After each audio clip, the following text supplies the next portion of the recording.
অত্যন্ত গুরুত্বপূর্ণ আপডেট আপনাদেরকে দিয়ে রাখি। কুলতলি নাবালিকার ময়নাতদন্ত কল্যাণী এইমসে পরিকাঠামো না থাকলে জেএনএমে ময়নাতদন্ত। কাল সকাল 11:45-এ দেহ পৌঁছবে কল্যাণী এইমসে। পুরো প্রক্রিয়ার নজরদারি করবেন এসডিপিও কল্যাণী। অর্ণব হাজরা প্রতিনিধি রয়েছেন আমাদের সঙ্গে। অর্ণব, পরিবারের তরফ থেকে রাজ্য ইতিমধ্যেই আমরা জানি হাইকোর্টে এই দাবিটাই রেখেছিল যে কেন্দ্রীয় কোনো হাসপাতালে যেন ময়নাতদন্ত হয়।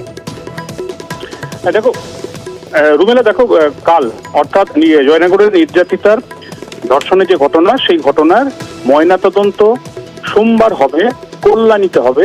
এবং কল্যাণী এইমস কেন্দ্রীয় সরকারি হাসপাতাল, সেখানে যদি অ্যানাটমি বিভাগে অর্থাৎ ময়না তদন্ত করার মতো যে অ্যানাটমি রুম দরকার সেই পর্যাপ্ত পরিকাঠামো না থাকে, তাহলে কল্যাণী হাসপাতালের ফরেনসিক অ্যানাটমি সেকশনের বিভিন্ন চিকিৎসক প্রফেসর যারা রয়েছেন তাদের দ্বারা অর্থাৎ কল্যাণী এইমসের চিকিৎসকদের দ্বারা নির্যাতিতার ময়নাতদন্ত হবে।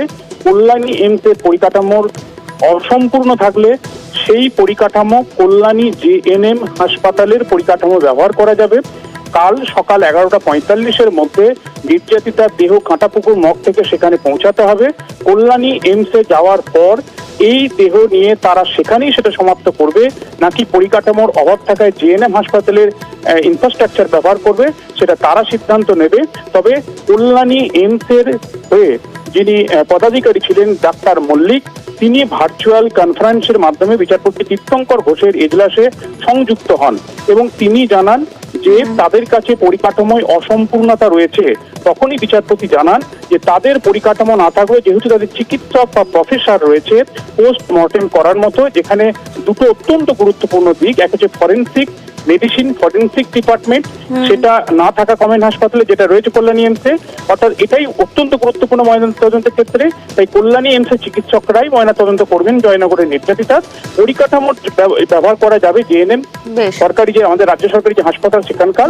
পুরো বিষয়টার পরিবারের একজন উপস্থিত থাকবেন, সেখানে বাবা বা পরিবার মনোনীত কোনো একজন জুডিশিয়াল ম্যাজিস্ট্রেট উপস্থিত হবে। পরিবারের মায়ের যে আবেদন ছিল এক্ষেত্রে ভিডিওগ্রাফি হবে কিনা, মা বলেছেন যেহেতু ধর্ষণের অভিযোগ রয়েছে তাই জাতীয় মানবাধিকার কমিশনের সুপারিশ অনুযায়ী এক্ষেত্রে জুডিশিয়াল ম্যাজিস্ট্রেটের উপস্থিতি এবং ভিডিওগ্রাফি ম্যান্ডেটারি, সেই দুটোকেও আদেশে রাখা হোক। তুমি আমাদের সঙ্গে থাকো।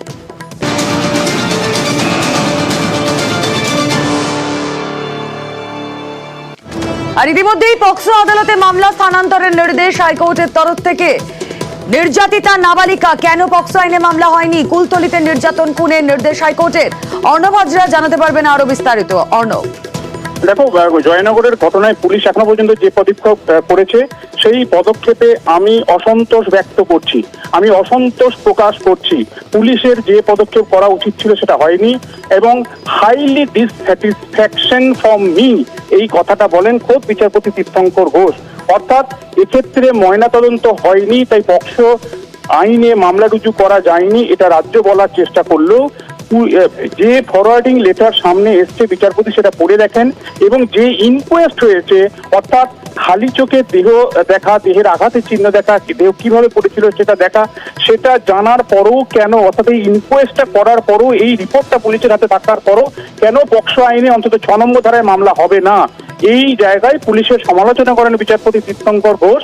এবং এই মামলা আর জুডিশিয়াল ম্যাজিস্ট্রেট কোর্টে নয়, এখন থেকে সমস্ত নথি আজ বারুইপুরের যে পক্সো আদালত রয়েছে, একজন অ্যাডিশনাল ডিস্ট্রিক্ট জাজ র্যাঙ্কের পদমর্যাদার বিচারক তিনি দায়িত্বে রয়েছেন, সেই আদালতে ট্রান্সফার করানোর নির্দেশ দিল কলকাতা হাইকোর্ট। অর্থাৎ এই মামলায় অভিযুক্তকে পরের দিন পক্সো আদালতে পেশ করতে হবে। যদিও রাজ্য সরকারের তরফে অ্যাডভোকেট জেনারেল কিশোর দত্ত জানান যেহেতু ময়নাতদন্ত এখনো করা যায়নি, সেই ময়নাতদন্তের রিপোর্টের জন্যই পুলিশ কিছুটা হলেও সময় নিচ্ছিল, কিন্তু পক্সো আইনে মামলা করবে না পুলিশ এমনটা নয়, ময়নাতদন্তের রিপোর্টের জন্য কিছুটা সময় লাগছে।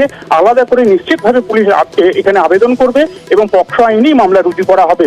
এরপরই বিচারপতি জানান পক্সো কোর্টেই এই মামলায় পরের দিন অভিযুক্ত পেশ করতে হবে এবং কেন 6 নম্বর পক্সো ধারা দিয়ে এই মামলা রুজু করা যায় না, এই প্রশ্ন তোলেন রাজ্যের পিপির উদ্দেশ্যে বিচারপতি তীর্থঙ্কর ঘোষ।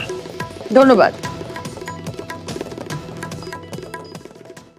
এরা চাইছেন যে হাইকোর্টে যে মামলা আজকে রাজ্য সরকার ফাইল করেছে সেই মামলায় এদের কোনো রিপ্রেজেন্টেটিভ কোর্টে থাকুক, যাতে লিঙ্কে ঢুকে নির্যাতিতার পরিবারকে সাহায্য করা যায়। বাবার সঙ্গেও কথা বলা হয়েছে, বলার পরে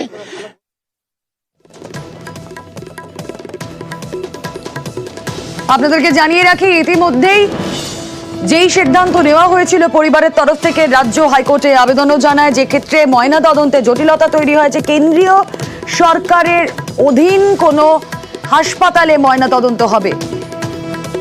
কাল সকাল 11:45-এ দেহ পৌঁছবে কল্যাণী এইমসে এবং সেখানেই হবে পুরো প্রক্রিয়া। ময়না তদন্তের পুরো প্রক্রিয়ায় নজরদারি করবেন কল্যাণীর এসডিপিও। পরিবারের একজনকে উপস্থিত থাকার নির্দেশও দেওয়া হয়েছে আদালতের তরফ থেকে। নির্দেশ হাইকোর্টের বিচারপতি তীর্থঙ্কর ঘোষের।